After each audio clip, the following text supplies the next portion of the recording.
Good morning mga kamisyon. Gusto ko mo pray nimo karon. Wala ko kabalo kung ganahan kag nay mo ampo nimo.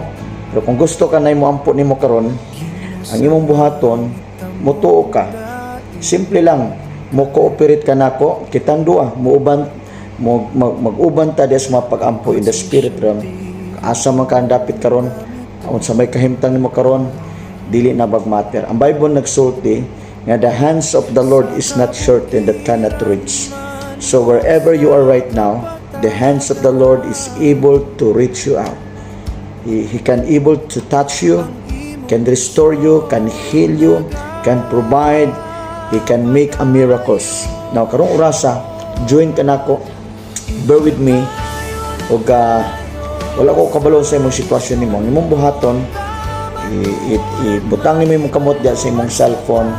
Tumuo ka sa kinasing-kasing na naagi gahom, dunay milagro diya sa mga pag-ampo.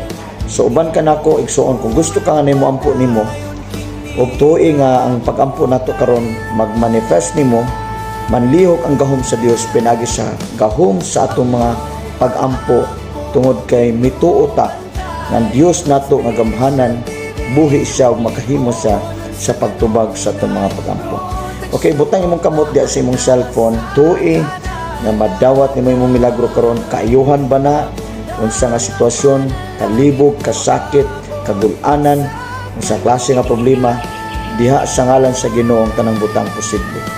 Father, in the name of Jesus, Lord, according to your words that all things are possible unto you. I believe, O Lord, that right now there is power in prayer.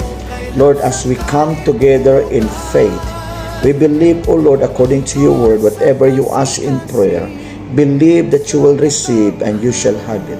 Right now, Lord, akong igsuon karon uban kanako, ako siyang i-lift up nimo.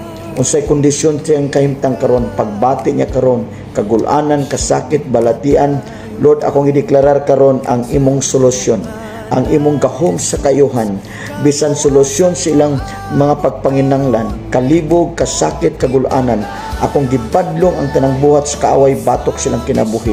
Tanang atake, plano, agenda sa kaaway batok kanila, akong gibadlong in the mighty name of Jesus by the power of the Holy Ghost.